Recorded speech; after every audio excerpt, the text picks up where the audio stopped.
3, go. Hello, ladies and gentlemen. Welcome to the Animeyhem podcast. It's your host, Flower Komodo Captain. With me, as always, is my co-host. To you, James. Hey everybody, it's Otaku James. You guys, today we got some pretty awesome special guests. Dusty, go ahead and introduce yourself. Hi there, folks. I'm Dusty Roberts. And Dylan, go ahead and introduce yourself. Hey guys, I'm Dylan. And so yeah, welcome to the Animeyhem podcast. So guys, let's start off with the first question of the day. What did you read this week? Like, what nerdy thing did you read this week? We always have a house rule. Guest goes first. Yep. Dusty, kick it off, please. What did I read this week? Well, I actually dipped into some old stuff because I was doing some research on old Dragon Ball. I was actually reading the arc involving General Black, the final part of the conclusion of the Red Ribbon arc. Yeah, I love the So that's what I was doing this week. It is peak Dragon Ball, in my opinion. I grew up with basic Dragon Ball, and I loved it so much. I remember running home from school and turning on channel 11, and back in the day there was no like technology into subtitles, so if you turned on closed captioning on your TV, it actually translated all the Japanese stuff. So I was like, yeah, subtititles. And so I'd watch Dragon Ball in Japan. It was in Japanese on channel 11. Subtitles pre-alpha. And if I turned on closed caption on my TV, it would actually translate everything. Now the translations weren't the best. Some of it didn't make sense, but you got the gist.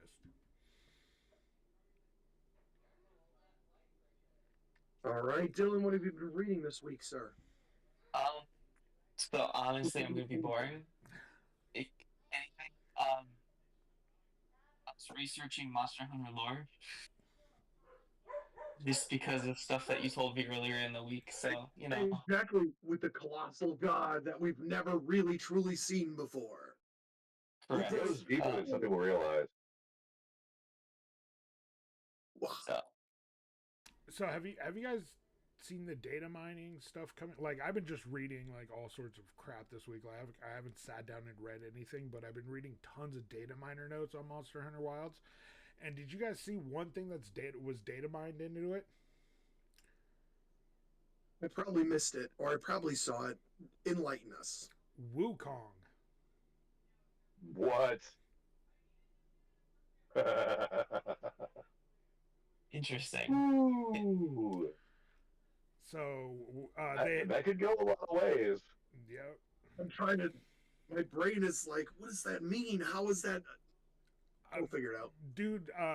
Like, there's a whole weapon series, there's a whole armor series, and everything, and it's based off of Wukong. That's it. It's literally like Wukong chest piece, Wukong helmet, Wukong armor. Do you remember in Monster Hunter World they did? No, was it Monster Hunter World? They did a Dante set where you got his coat and you got the rebellion. Yep. Yes. And his wig. I do remember that. Mm-hmm. Well, as a great sword man, it was my favorite. It was kind of weird because his helmet was his face and hair. Like that was weird. So yeah, I was really boring this week. All I did was a bunch of deep diving because I really want to get the new Monster Hunter game. I played the beta. I've just been broke. Money's been going to more important things. I did read. I keep thinking I should go on Feet Finder. There you go. I gotta cancel my account. I wasn't on me. But instant subscribe, sir. I have been reading, rereading Marvel's King in Black, and for all those who don't know, it actually started way before King in Black with a Silver Surfer run, where you first see Null, actually, and he becomes I think he was called the Dark Silver Surfer, but I can't get my hands on those issues. They're very rare. But, and then it goes into King in Black, who's essentially the story of, it's a colossal story that's spread out throughout the entire Marvel universe, each having their own offshoots, like the Fantastic Four, what Spider-Man was doing, et cetera, et cetera, et cetera. And basically, it's about Null, who is basically the symbiote god, and he created everything, and he was basically created when it doesn't matter. Check it out; it's outstanding. It's one of Marvel's best, probably since Civil War. Don't read Civil War 2; it's not worth. It's not worth. Anyways, I've also been reading because I've been reading DC and Marvel equally for years. I've been rereading DC Metal, specifically with the Dark Knight, which is outstanding. It's genuinely good. So that's what I've been reading. I did pick up a digital copy of the new Heavy Metal, so that was a really good issue. Nice. Little side note: I actually have some of the originals of Requiem. It was originally appeared in Heavy Metal. Yep. I had the first and second editions of those. Nice. Those are sitting in storage and they're staying there until I feel like pulling them out. Because I actually just looked them up recently, and apparently they're worth a lot of money. That's pretty cool. That hold on until you need like a new water heater or something. Like my Pokemon cards. Hold on. Yeah. You said Pokemon card. I still have 1990s Fleer Ultra X-Men cards sitting in a binder right now. I have a Luke Skywalker from like the 1970s Star Wars card run. And I have a 90s Tommy Power Ranger and Green Ranger card. So the bestest ranger who ever rangered. Yeah. R.I.P. So what did you guys watch this week? Sakamoto Days. Oh, how is that? I want to watch it. Oh my God.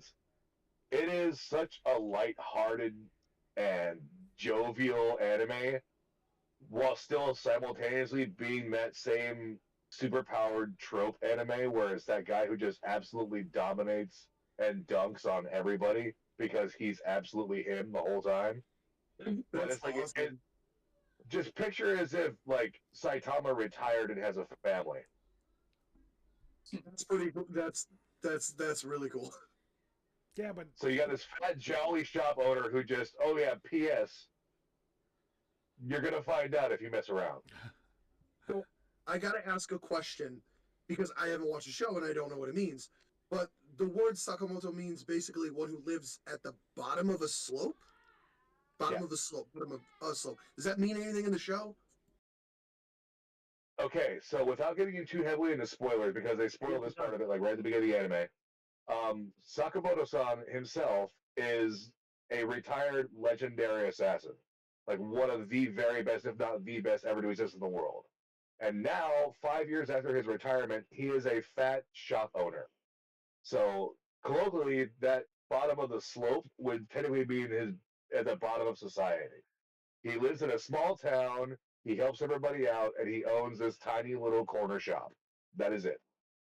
That's fantastic. He hangs out with his wife, and he has this gorgeous little daughter that he dotes on endlessly. The Spy X Family sequel. Yes. All right. If your protagonist was kicking someone through walls effortlessly. I'm watching that now.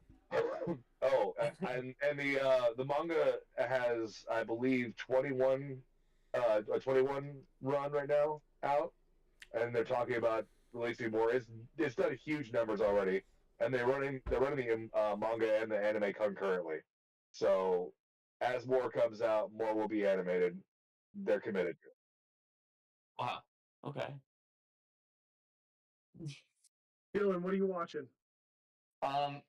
So I haven't watched any this week, but just so I can have something. I started the most recent season of Bleach. So I watched the original anime, and then I got caught up to the third part of the Blood War. So I'm at the beginning of the third part now. Okay. How are you liking, let's say, overall, including animation, visuals, etc.? How are you liking it? Okay.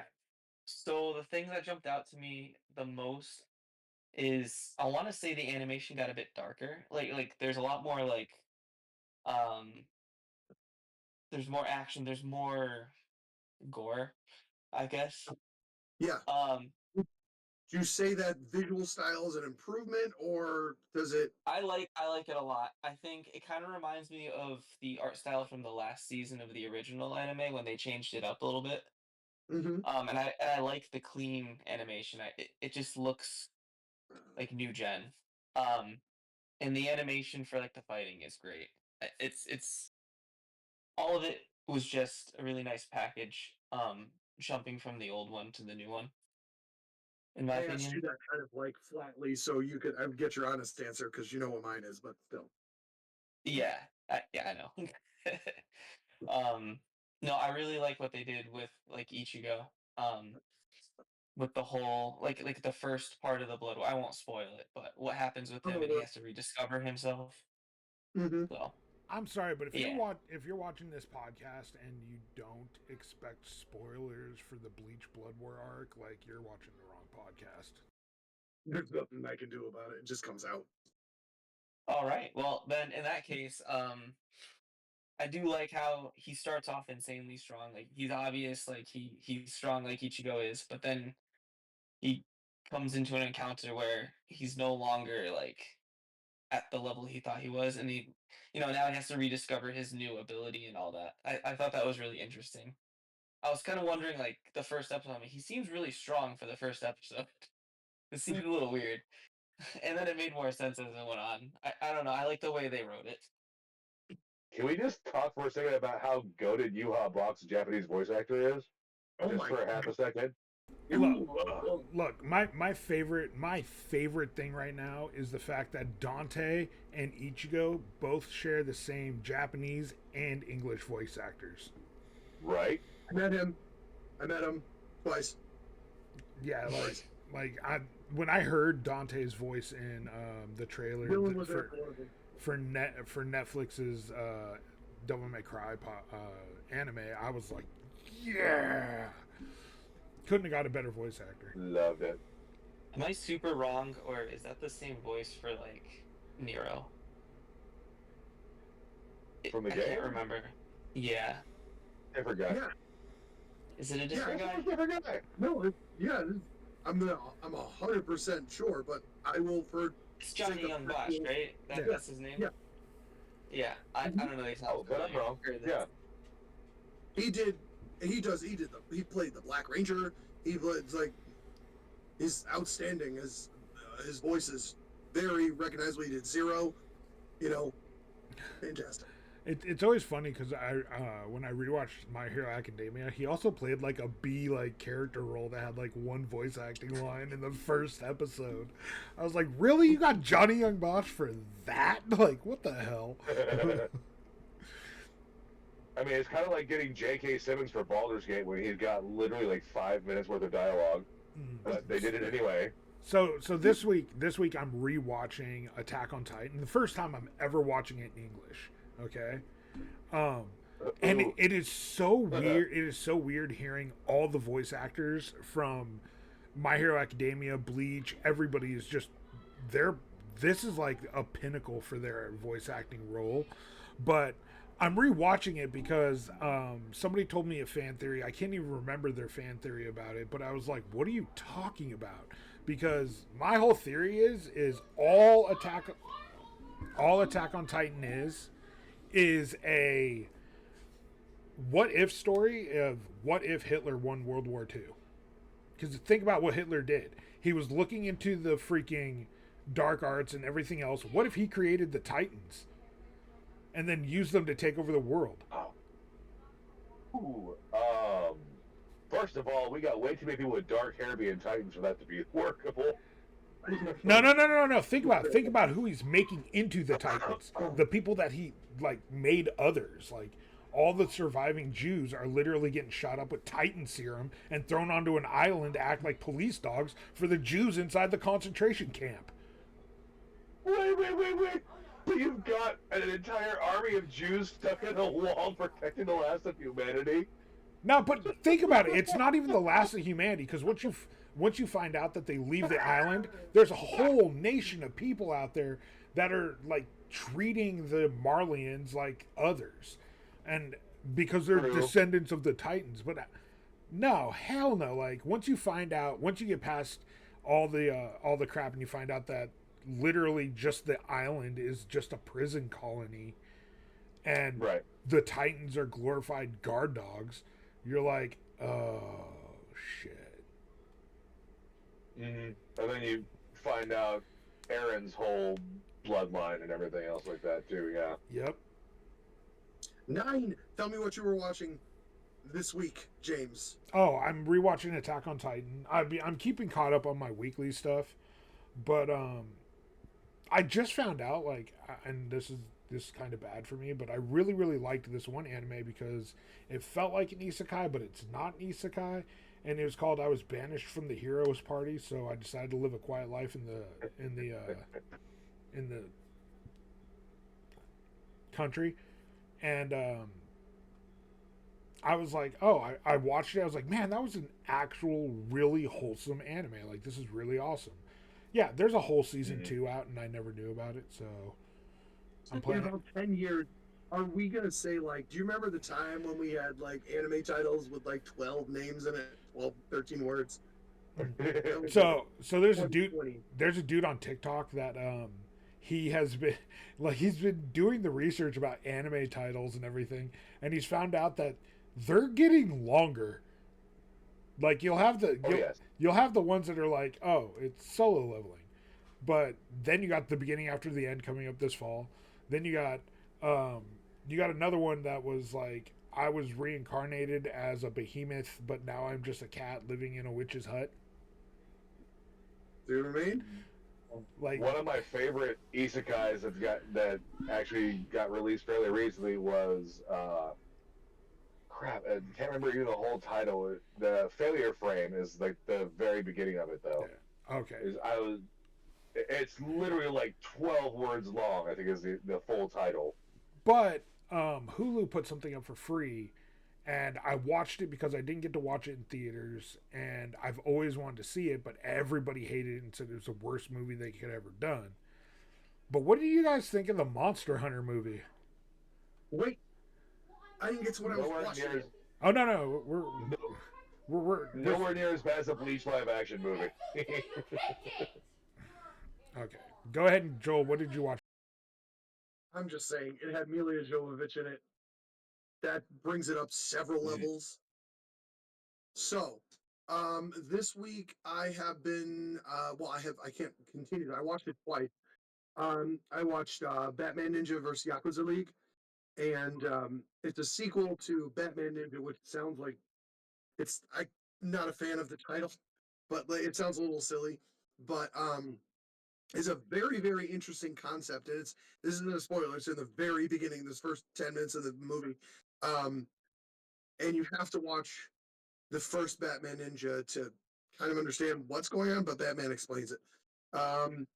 They look up in the sky, and Japan is above the clouds, but like upside down. And there's a reason for that. It has to do with time travel. It's banana sandwich. But somehow DC always makes time travel work. I don't know how they do that. Most of the time. The animation is really good. The visuals are really cool. It's really cool to see alternate Japanese versions of DC characters. However, I will highly recommend you do not watch it in English. Watch in Japanese. Yeah. All the mouths are set for Japanese anyways, and the English voice acting is not very good. But check it out. Also, here's how you know IGN is paid. IMDb 6 out of 10, Prime Video 6 out of 10, etc. 6 out of 7 out of 10. IGN 9 out of 10. Just saying. I have also been watching Solo Leveling as I am I guess since it kind of started, James, we were talking about this a long time ago. I I made videos about this on TikTok when it was a manhwa, and everybody commented, "Oh, you mean solo mid?" I'm like, the anime crowd can be as fickle as the Roman crowd. It's just how it is. Fact. But I have, as a longtime solo leveling reader, it's really nice to not only see the manhwa in like stunning visuals, but done very well. It looks very good. here's a hot It's take. Here's a hot take. There's very little difference between the animation in the manhwa and the animation in the anime. Very little difference. like visually, Yes, obviously. visually. So you're not going to play a song from Harry Potter the book. That's what I mean. But that is what I have been watching this week. So what has everyone been playing? I'm sorry, usually you jump in right there. What has everyone been playing? Dusty, kick us off. I bet you we're going to mostly have at least 75% the same answer.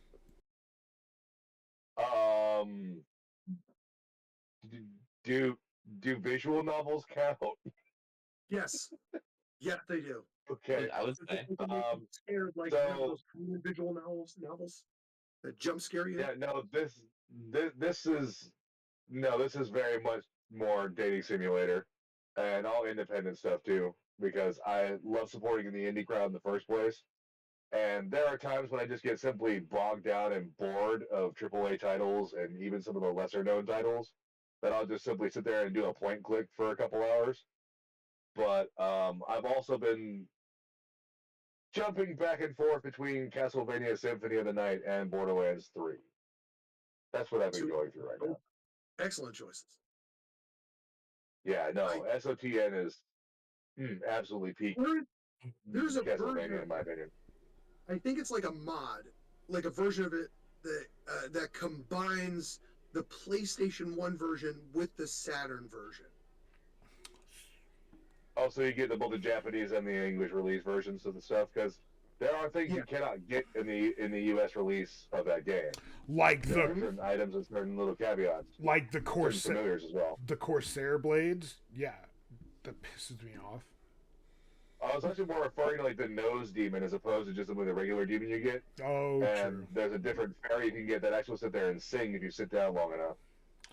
Yeah, there was also a fairy that like was super OP in the Japanese version, because as long as you had potions in your inventory, she would heal you constantly. Yeah, she would spam them. Yeah. So, what you been playing, Dylan? Two things actually. So I've been playing Monster Hunter, as is everyone else probably. And I have been dipping back into Baldur's Gate 3. I have like 3 campaigns running in that. It's probably my favorite game of all time. If I may shed a little light here, I'm sorry to interrupt. I actually have Baldur's Gate 3, but in the process of getting, like, I want to say 65% of the storyline, my PS5 decided to delete the entire game data on it, and so I had to re-download it. Now, it doesn't sound like a big deal for most people, but you have to realize I live off-grid. My Wi-Fi router is a cell phone signal, and it has a certain bandwidth limit in it. If I hit that bandwidth limit, I get bogged down at 512 kbps. So that means it takes me a month and a half to download something the size of Baldur's Gate. Oof. Also, I can't do it consistently because I don't have electricity 24/7. That's a lot. I am so sorry to go through that you had to go through that. Well, there's perks to living off the grid, and then there's the downside. Yeah. Anyway, I apologize for interrupting. Please continue. No, that was no problem. Yeah, that's what I've been playing. More so Monster Hunter than Baldur's Gate. But in Baldur's Gate, I am doing a Dark Urge run. It's my first time doing that, so I've been enjoying. It's kind of like your own custom character, but it has its own storyline, so it's kind of neat. So I'm excited to see what ends up happening with my character once I figure out what exactly I am. So that's pretty neat. And then Monster Hunter. I mean, I've my character's already done unspeakable things, so you know, that's fine. It's Look, fine. if tentacles work in anime, why can't they work in Baldur's Gate? That's all I'm saying. They do. I happen to be a dragonborn too, so it's kind of fun. Yeah, and then Monster Hunter, I'm just practicing my lance, just trying to be a lance main. The all 5 of us that exist. Charge Blade is OP, but I'm getting kind of mad because the more TikToks I see about it, everybody's using either Charge Blade or Dual Blades, and I'm like, why are Have you y'all? seen what the Beyblade does? I mean, yeah, As a Jin Dahad. you're basically Attack on Titan, so like Yes. I get it. Give me a hammer or give me death. I do love me some hammer. That was my old main weapon. I just can't stop seeing those. Just because I want to whack a dinosaur in the dick with a fucking hammer. I just can't. Every time somebody does that spinny thing, all I'm thinking is around the world, around the world. Yeah. I've seen those all over TikTok. Video. So funny. I was laughing so hard when I seen that. Actually, this week has been so busy for me. I haven't really had time to play. So the only thing I've been doing is just my dailies on Genshin, and I'm trying to keep up on my dailies because I got some major. I gotta do major Prima Gem farming because I got some big wishes. I gotta hopefully grab up coming up soon. I have, like Dylan, been playing Monster Hunter quite a bit. I've been playing Monster Hunter like many people since it first came over here. And Joel, I've been getting. Go ahead and take us into our next topic. I'll be right back. Yeah, no problem.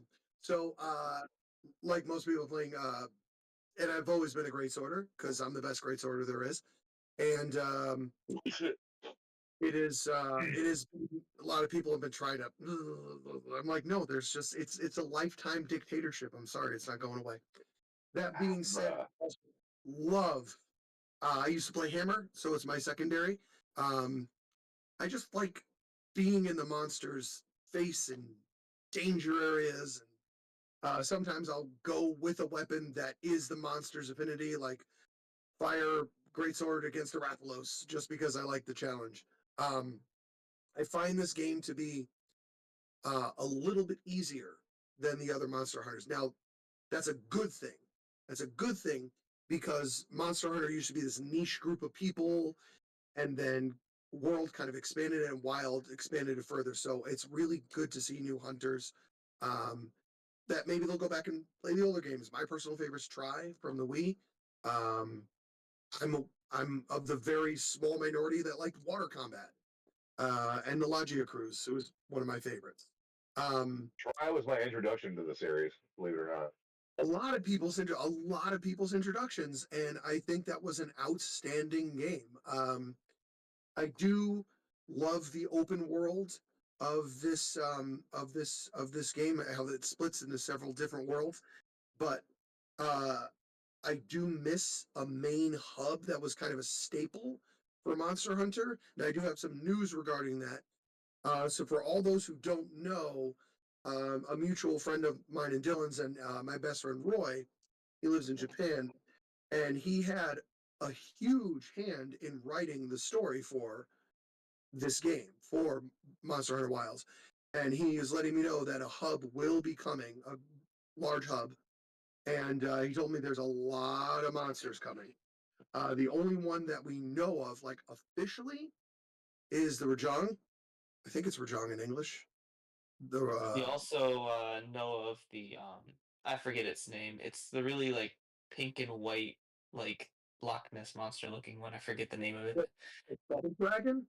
The Bubble Dragon. The Bubble Dragon. That's a great fight. That's coming back Yes. out. Gimme. The Devil Joe needs to be a staple, and so that needs to come out. Devil Joe's been in everything. I agree. What are you guys hoping for?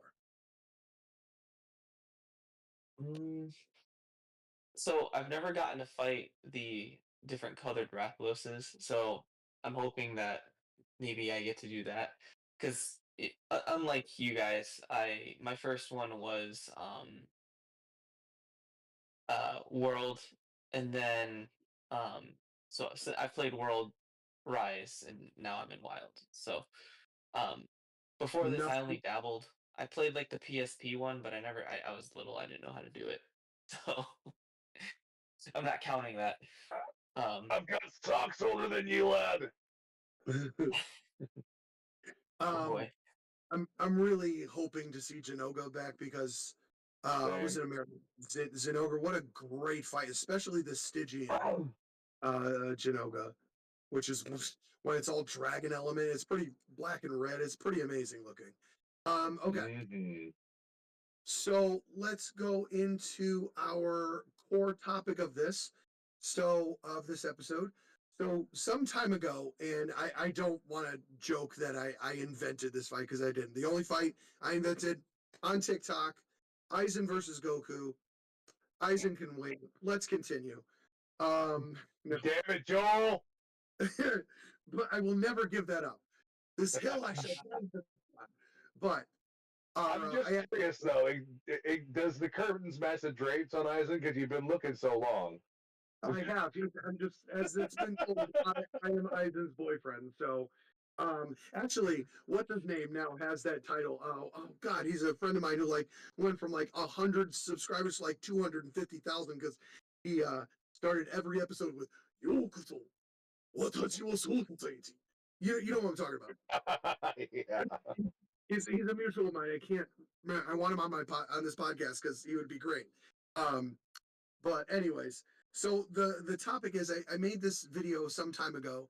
What would happen if Viltrum invaded planet Vegeta? Now, there's got to be some stipulations for this because when it comes to Dragon Ball versus Invincible, there really is. It's just a puppet show versus some lions, lions who can fly. But if it were there were no Super Saiyans on planet Vegeta as of yet. Now, that would still leave some high class Saiyans, but I want to know what you guys would think on this subject. Now, Dusty, I'd like to start with you because you understand both. A lot of people give you shit for favoriting one side, but you favorite one side because you understand both sides. And you're going for the one that obviously, you know. I mean, not to sit here and like toot my own horn, proverbially speaking, in front of everybody, but I do try to pride myself on being an unbiased researcher. I get passionate and dedicated if I know what I'm talking about, but I try not to push it. That being said, some framework is needed here. First and foremost, exactly at what point in the history we're talking. We're talking Saiyans back when they were all like little, like lizard-like creatures, like they were in the Bardock movie, or are we talking about right before Frieza nuked him? I'm thinking I want it within King Vegeta's reign. Okay, Yeah, that's what I was thinking. right. So pre-King, I would think. That's fine. And the Scourge, are we having that affecting the Viltrumites? And how many are invading? Because that, I feel, is a factor. Those are definitely both contributing factors. So if they did have, and they invade, there was that is a big potential negative, and I want to keep it as easy as possible. If we're talking like the mainline Invincible canon, the peak number of Viltrumites at any point in time is like 60. The rest of it is all the enslaved races that just have been bullied into submission. Those, granted, those are the strongest Viltrumites that have ever lived, but it's still a finite number. Whereas there are thousands of Saiyans. Even though there are thousands more abandoned on different planets across the galaxy, you're still talking about thousands of Saiyans, all of which you can fly, use ki, and transform into Uzaru. That is a very fair point. But the thing I want to bring up is, and we had mentioned this before, the durability of Viltrumites. Yeah.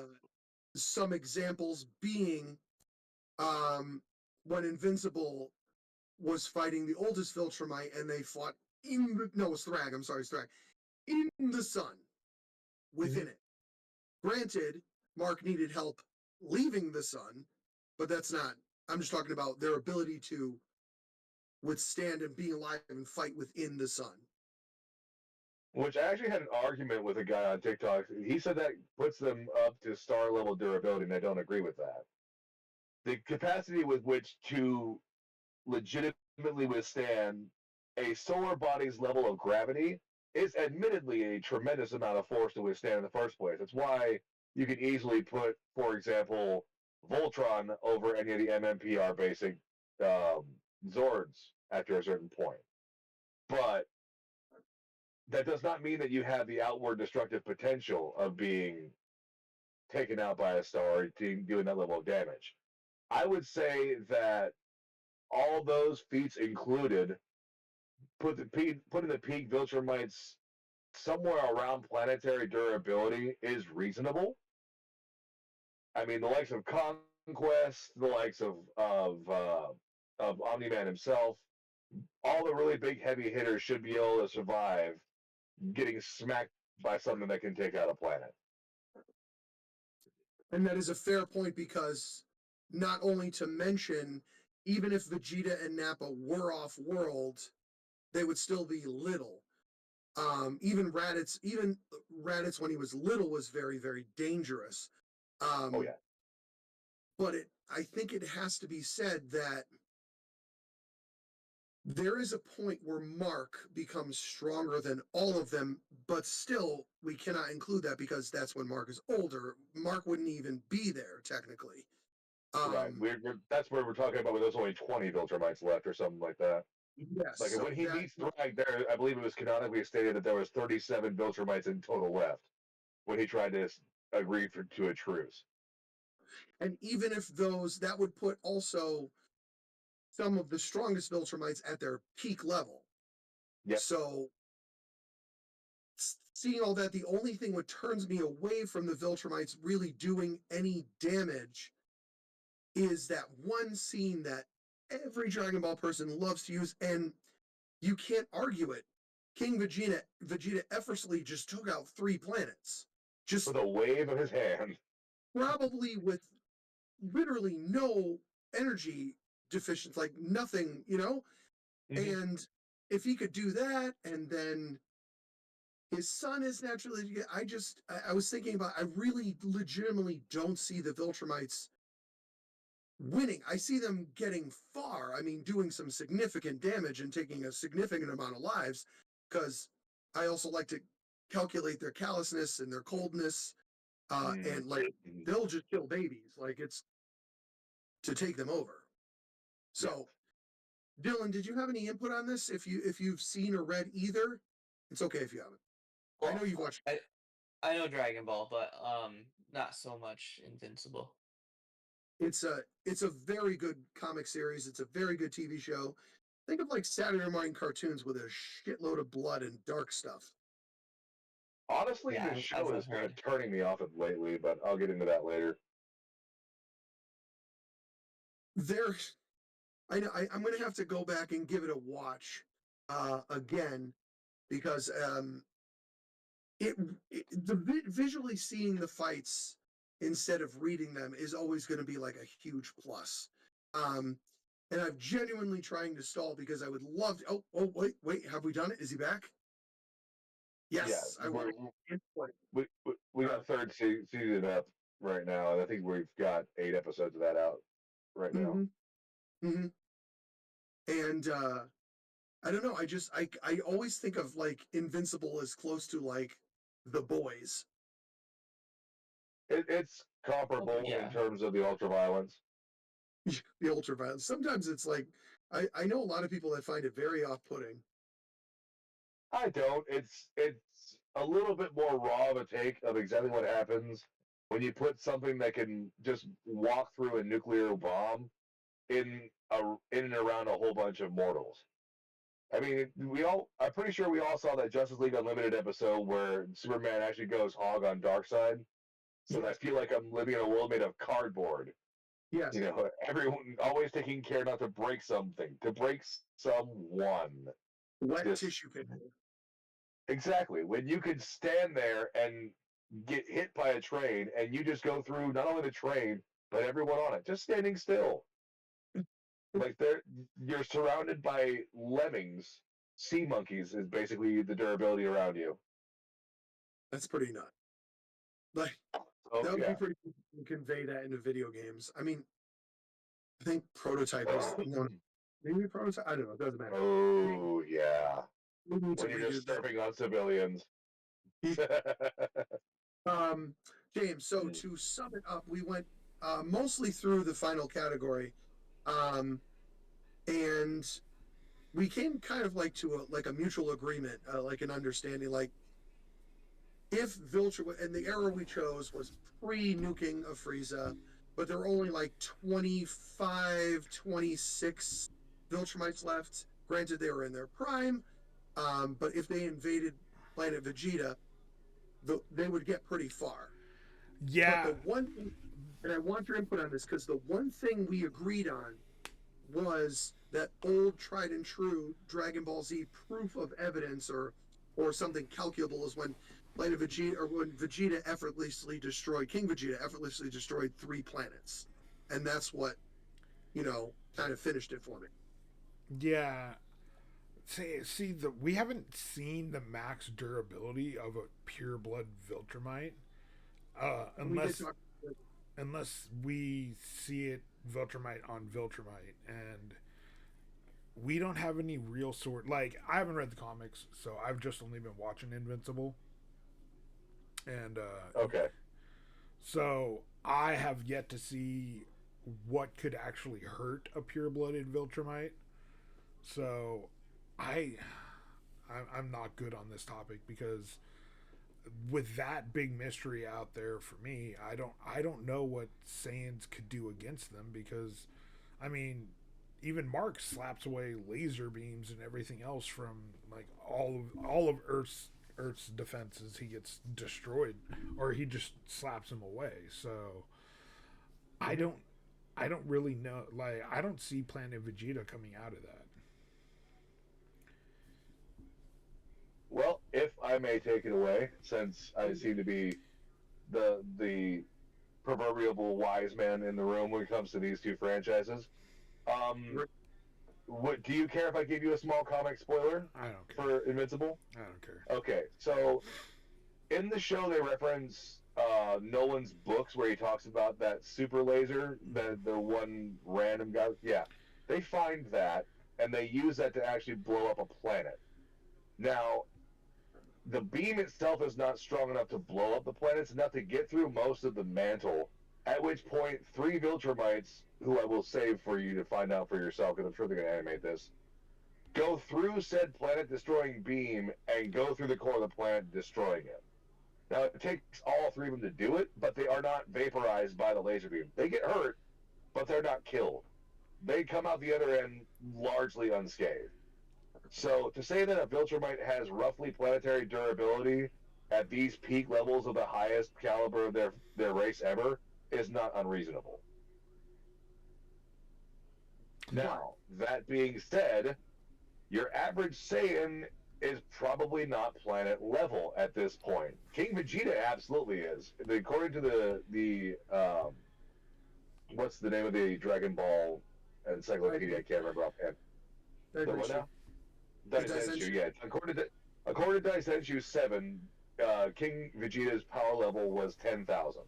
Now, Vegeta was stronger than that when he arrived on Earth, but that 10,000 was enough to just absolutely murk 3 planets with the wave of his hand. In my own personal investigation of Dragon Ball, I ballparked planetary level power level is roughly around 5,000 to 6,000. Now, your average ordinary Saiyan is not going to be that level, but we do have a rough relative scale as to where the elites are and where the bottom of the barrel is. Raditz had a power level of 1,200. He was considered one of the lowest members of the Saiyan race. Vegeta and Nappa, however, Vegeta was 18,000, Nappa was at 9,000, or excuse me, 8,000. So you kind of have a relative scale here. So the average Saiyan will probably have a power level around 2,000 to 3,000. Putting him roughly at the level of King Piccolo at the end of Dragon Ball. Now that means that they are still 100 times more powerful than Roshi was when he blew up the moon in the first entrance in the series of the Dragon Ball tournament, the Tenkaichi Budokai. So, given that we have thousands of these guys going up against the Viltrumites, first of all, these guys are just going to go absolutely in jock heaven at one another, happy that they have strong people to fight against. They're going to have big throbbing boners for murder and just fly at each other at max speed and try and fight until everybody's dead. The Viltrumites are probably going to get away with murking a solid handful of Saiyans each before they end up going up against the heavier hitters. The biggest problem is that if any one of those Saiyans survives the initial invasion of the Viltrumites and is standing there bloodied and smiling because they have somebody happier and stronger than they are to fight against, somebody's going to find a moon to look at. And then all of them are going to get that 10 times power boost, and then we got monkeys beating down Viltrumites. So, even if King Vegeta does not get involved, which I speculate he probably wouldn't at first, you're looking at this thing basically being a Tuesday for Saiyans. They're going to see these guys showed up. They're going to be enjoying the fight. Somebody's going to go grade ape, and the Viltrumites are going to start getting slapped down. And they're not going to understand that the tail is the weak point. The Viltrumites are just going to try and go for the teeth, the claws, the eyes, the main body. They're going to gang up on the monkeys where they can, but they're still going to fight a losing battle. And so there goes your Viltrum Empire. Sorry, Thad. And if I remember correctly, it was fun while it lasted. And if I remember correctly, all the armor that the Frieza Force uses was based off of Saiyan technology. Like, the Saiyans are the ones that developed that armor. That's a little ambiguous because in the Bardock movie, which is technically non-canon, the only thing that the Frieza race and the Frieza Force got from the Saiyan race was the combination of chemicals that they would end up using for their healing pods. The Saiyans were originally a more reptilian, kind of amphibian-looking race that eventually evolved over the years under Frieza's rule to become these planet conquerors. Well, but discarding that, the Saiyans had two things: one, ki mastery, and two, armor. Yeah.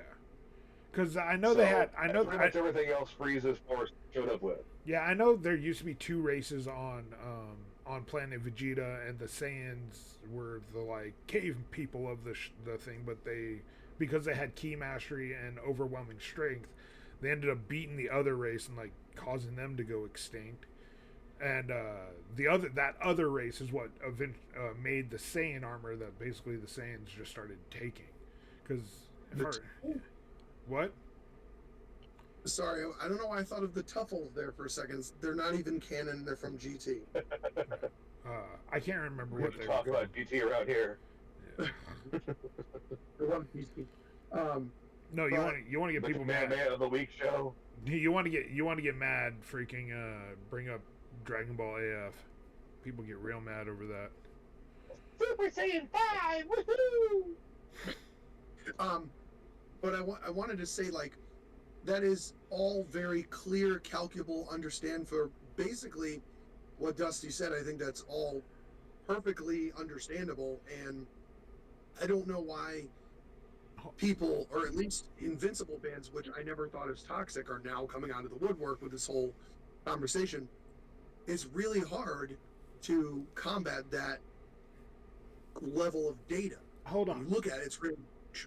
Hold on. So pre the destruction of Planet Vegeta, right? So is this after they become employed by Frieza, or before? Yeah. Okay. So if the Viltrumites do go to Planet Vegeta and start trying to conquest there, that means they're going to try to piss off the dude that's already trying to take over the world or the galaxy or universe. So does that mean Frieza's going to get involved too? He was afraid. Probably not. He was afraid of the Saiyans, but I don't know, man. Because Frieza's already afraid of the Saiyans. Now here's a race of people that are going to make the Saiyans stronger, because if a Saiyan loses, their power doubles.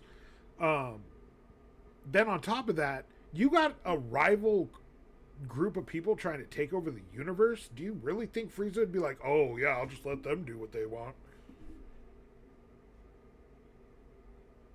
I mean, worst case scenario, I see him engaging the Ginyu forces and sending them over to Viltrum and conquering it in 5 seconds. Dodoria by himself would manhandle all of Viltrum. What's the dude that can hold his breath? Guido. What was his name? Guido. Yeah. Goldo. Copper, right? Golden. He would body them just by holding his breath and killing them. I'm a Guido. Zawaldo! Sorry. All right, cool. So I would say that is all the topics we have for this week's episode. Hold on. Did you guys just give all the Goku tards reason to say Goku solos? Well, here's the thing. I am not a fan of both either Goku or Super, but I am one that accepts when you provide clear factual information to go, yeah, sounds good. That makes sense. You can 1 + 1 is 2. If you wanted to get outright disrespectful, Gohan at 5 years old with his tail bodies Viltrum. There we go. I mean, yeah, true. Let him see a moon. They're all dead. They're all dead. Because remember, he headbutted Raditz and crushed his armor and almost broke all of his ribs in that fight. Gohan, with his tail at 4 years old, all he's got to do is turn Uzaru and all of the Viltrumites are screwed. All of them. Every single one of them. Colossal petition. I'm talking get everybody to sign it that Gohan is way too underrated. Oh yeah, dude, that's a duh.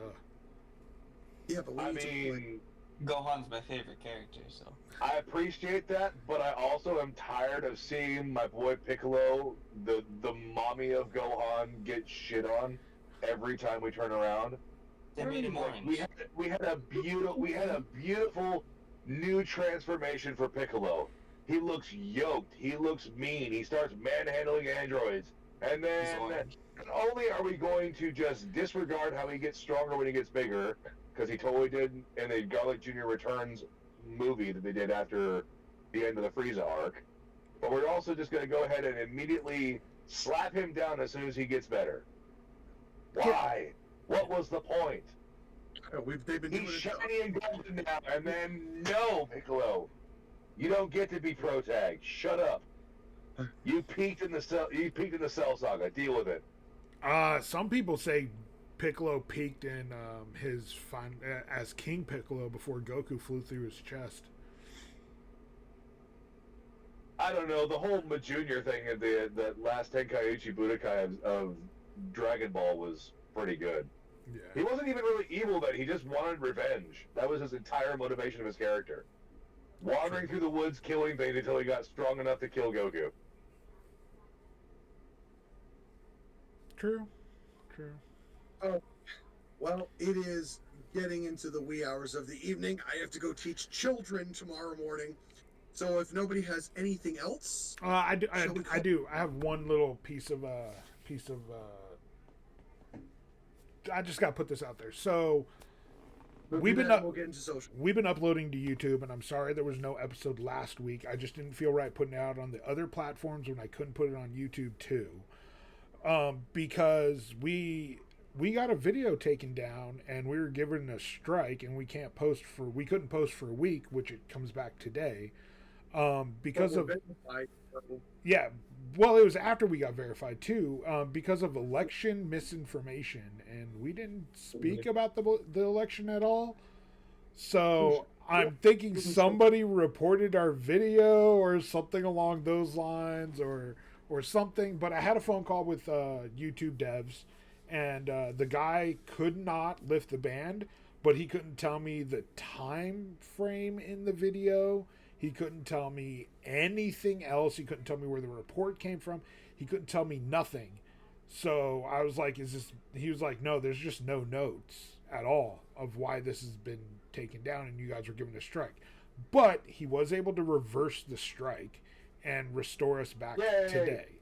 So new episodes are coming out at the end of this recording. Yay! Let's get into socials. You know where you can find me. I'm on TikTok, flower_Komodo_captain. And you can also find that at the same exact thing on my Instagram. Dusty, where can we find you? I am Dusty Roberts on TikTok, YouTube, Facebook, and Instagram. Find me there. You'll also find a recent post. I'm going to do one for TikTok about the time just yesterday where I ran into the guy who won the Iditarod.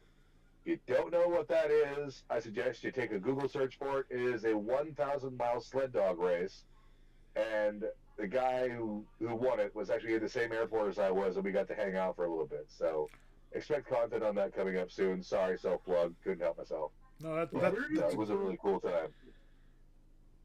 What's that?